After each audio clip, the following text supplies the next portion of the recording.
Welcome to the new video. Now in this video we are going to complete our exercise 2.2 and we will start with the topic of reciprocal. So I request everyone to just ensure that you just watch this video and then only attend the class. Okay. Now first of all, the first question that we are going to start is question number 7. So till previous class we have completed question number 6. Okay. Now in this question it is given that six mango Saroj plant 6 mango trees in her garden. The distance between two adjacent mango tree is 5/4 meter. Find the distance between first and last mango tree. अब यहाँ पर क्या दिया हुआ है कि सरोज ने 6 mango plant अपने गार्डन में इन अ रो उसने किया हुआ है. ठीक है.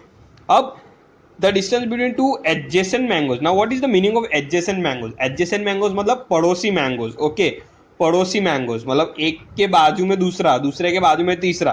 सो पहले और दूसरे के बीच में डिस्टेंस कितना है? 5/4. दूसरे और तीसरे के बीच में डिस्टेंस कितना है? 5/4. ठीक है. तो वैसे ही उसने 6 मैंगोज प्लांट किए हुए हैं. ठीक है. अब हमको क्या करना है? हमको फाइंड करना है कि जो पहला मैंगो है और लास्ट मैंगो है, मैंगो ट्री है, उन दोनों के बीच का डिस्टेंस कितना है. ठीक है.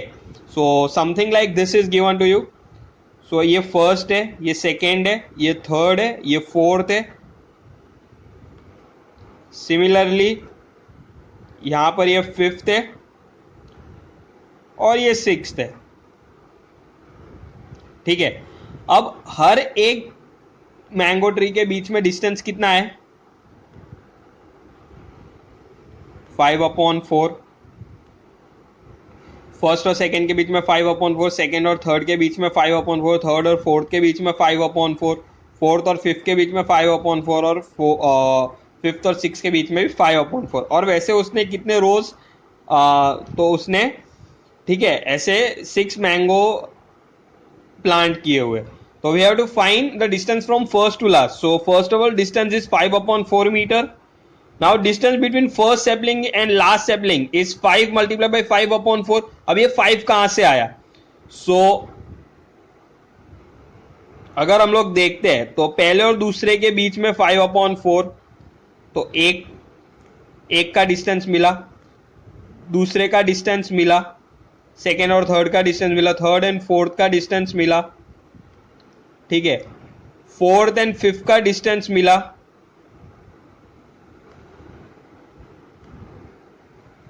और फिफ्थ एंड सिक्स का डिस्टेंस. सो यहां पर हम लोग 5 टाइम्स मल्टीप्लाई करेंगे 5 इंटू 4 को.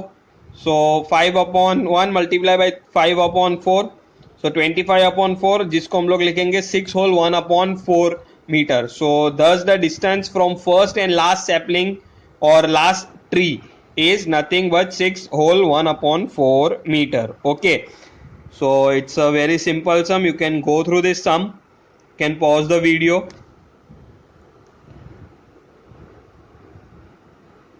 अब हम चलते हमारे सेकेंड सम के ऊपर. अब सेकेंड सम हमारा क्या बता रहा है कि एक हिल है जो कि 250 होल 2/3 मीटर इन हाइट है. उसका 1/4 पार्ट जो है वो पानी के अंदर है और बाकी का जो है वो पूरा पानी के बाहर है. ठीक है. What is the height of the hill visible about the earth about the water? Okay. अब जैसे कि हम देखते हैं कि एक पूरा हिल है. ठीक है.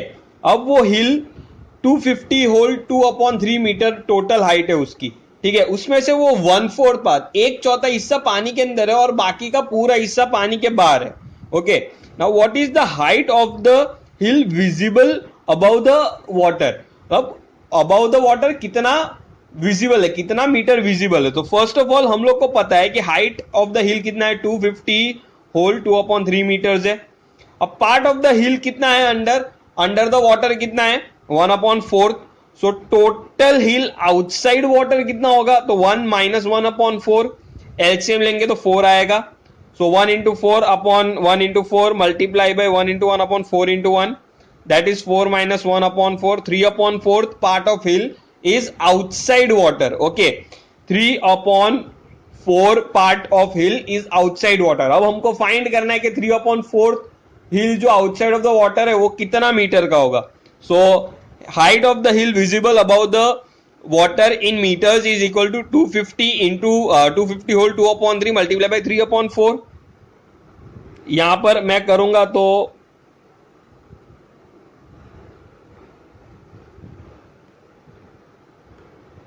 यहां पर अगर मैं करता हूं सो ये आएगा 752 मल्टीप्लाई बाई 3, 752/3 मल्टीप्लाई बाई 3/4। सो 3 और 3 कैंसिल हो जाएगा, 4 1 जा 4 188 जा, ठीक है। आंसर आएगा सो दैट इज 188 अपॉन 1 तो 188 metres total answer. Thus 188 metre hill is visible about the water. Simple है ये क्वेश्चन, वापिस हमको यही चीज बताता है कि एक हिल है, ठीक है, that is 250 whole 2/3 metre in height, उसका टोटल हाइट 250 होल 2/3 मीटर है। अब उसका 1/4 हिस्सा पानी के अंदर है, तो 3/4 हिस्सा पानी के बाहर होगा, so 3/4 part will be outside water. अब 250 होल 2/3 मल्टीप्लाई बाई 3/4 करेंगे, that will be nothing but 188 metres. So 188 metres पानी के बाहर है और बाकी का पानी के अंदर है। Okay, now 9th one. Lakshmi reads a book for 3 whole 1/3 hours every day. She reads the entire book in 8 days. How many hours in all were required by her to read the book? अब लक्ष्मी क्या कर रही है कि book read कर रही है, जो कि रीड कर रही है 3 होल 1/3 आवर्स के लिए हर रोज। अब वो क्या कर रही है, पूरी बुक रीड कर रही है 8 दिन में, तो उसको टोटल कितने आवर्स लगे वो पूरी बुक रीड करने में? So given time taken by Lakshmi, sorry यहाँ पर एक एरर है। So now time taken by Lakshmi is to read the book is 3 whole 1/3. She reads the entire book in 8 days. So that is total book she will be taking will be 3 whole 1/3 into 8. So 10/3 into 8/1, that will be 80/3. 80/3 is nothing but 26 whole 2/3 hours. Thus 26 whole 2/3 hours were required by her to read the book. Okay, बहुत simple सा सम है, बस हमको सिर्फ multiply करना है 8 के साथ और जो फ्रैक्शन पार्ट में आंसर आएगा वो हमको लिखना है। Okay, now next question, a car runs 15 kilometre using 1 litre of petrol, how much distance will it cover using 12 whole 1/3 litre petrol? अब हमको पता है कि 1 लीटर पेट्रोल में वो डिस्टेंस कवर कर रहा है 15 किलोमीटर का, सो 12 होल 1/3 लीटर्स में कितना कवर करेगा? That will be 12 whole 1/3 multiply by 15, so that will be 12 whole 1/3 multiply by 15/1, that will be 37/3 multiply by 15/1. Okay, now cancelling part हो जाएगा, 3 1 जा 3 5 जा 15, so 37 into 50 37 into 5 आएगा, that will be 185 kilometre.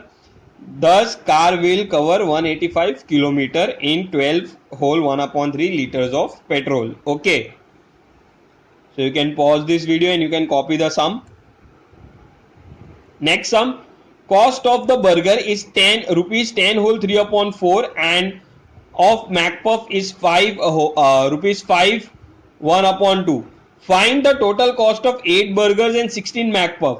So cost of burger is 10 whole 1 rupees 10 3/4. Okay, cost of McPuff is rupees 5 1/2, मतलब एक burger और एक McPuff का हमको प्राइस दिया हुआ है।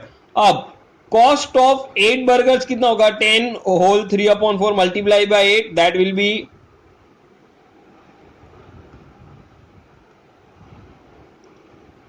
43/4 मल्टीप्लाई बाय 8/1, so 4 1 जा 4 2 जा, so 43 into 2 will be 86. तो 86 रुपीज 8 बर्गर का कॉस्ट आया। Cost of McPuff is 5 whole 1/2, तो 16 मैकपफ के कितने होंगे? So multiply by 16, so 5 whole 1/2 multiply by 16/1, so 11/2 multiply by 16/1। So यहाँ पर अगर मैं कैंसलेशन करता हूं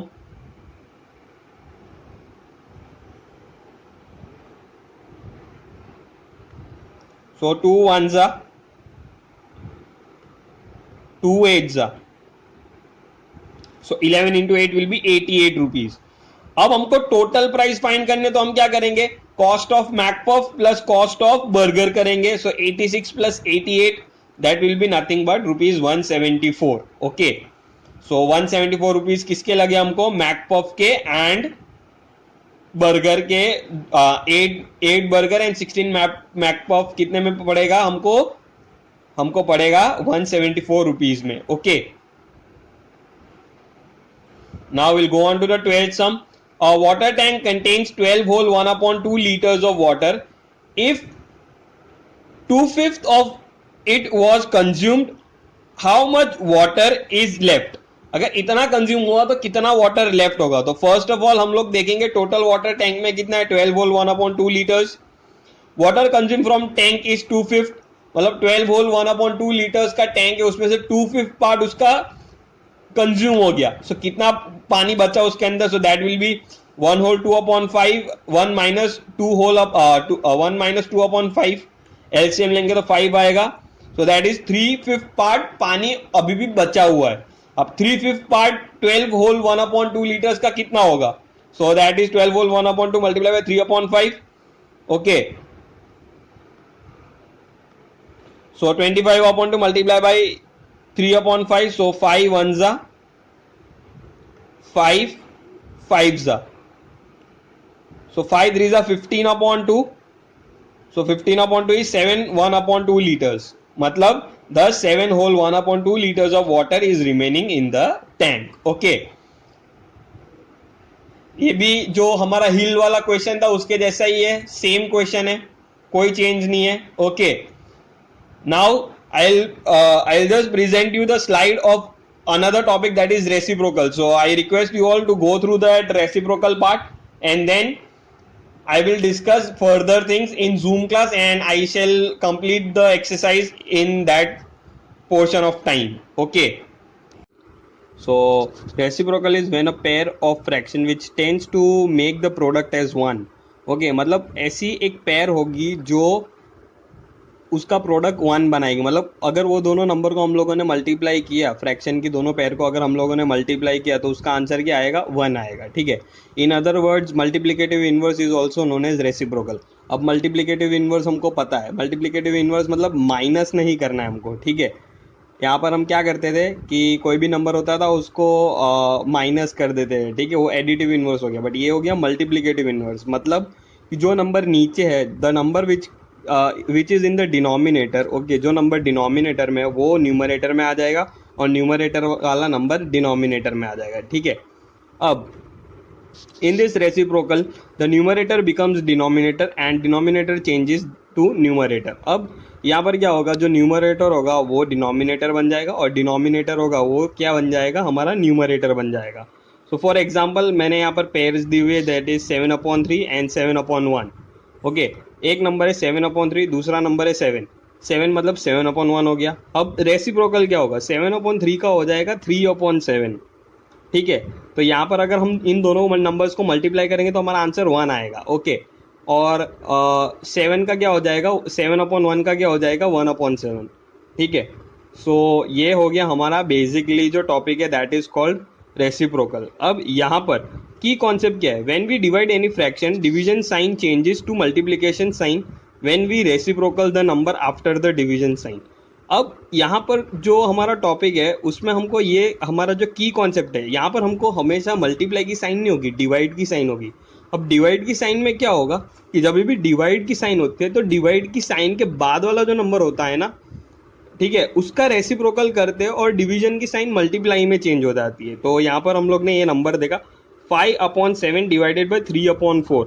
अब 5/7 तो सेम रहेगा. अब डिवाइड के बदले में क्या करूंगा, मल्टीप्लाई की साइन करूंगा और यहाँ पर मैं 4/3 लिख दूंगा. जो 3/4 है उसका रेसिप्रोकल कर लूंगा. ठीक है, 3/4 का क्या करूंगा, मैं रेसिप्रोकल करूंगा. So you can see I have drawn a arrow. So यहाँ ये एरो से हमको बहुत बेसिक आइडिया आ जाता है कि जो 3/4 है, ठीक है, उसको मैंने क्या कर दिया, बहुत सिंपली 4/3 कर दिया.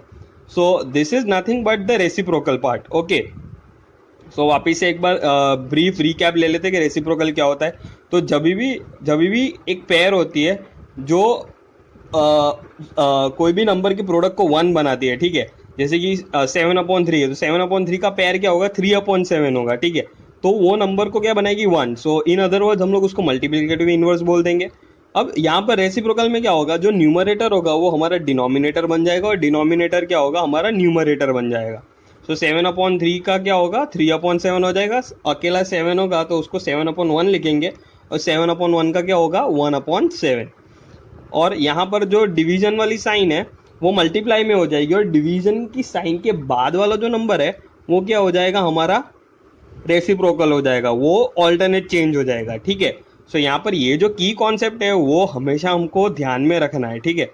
सो वापिस से देख लेते हैं की concept. When we divide any fraction, कभी भी कोई भी फ्रैक्शन को हम डिवाइड करते तो डिवीजन की साइन मल्टीप्लीकेशन में हो जाएगी, और जो नंबर जो साइन के बाद वाला नंबर है उसका हम लोग क्या कर लेंगे, रेसिप्रोकल कर लेंगे। So I hope you understand the logic about what is reciprocal. Okay.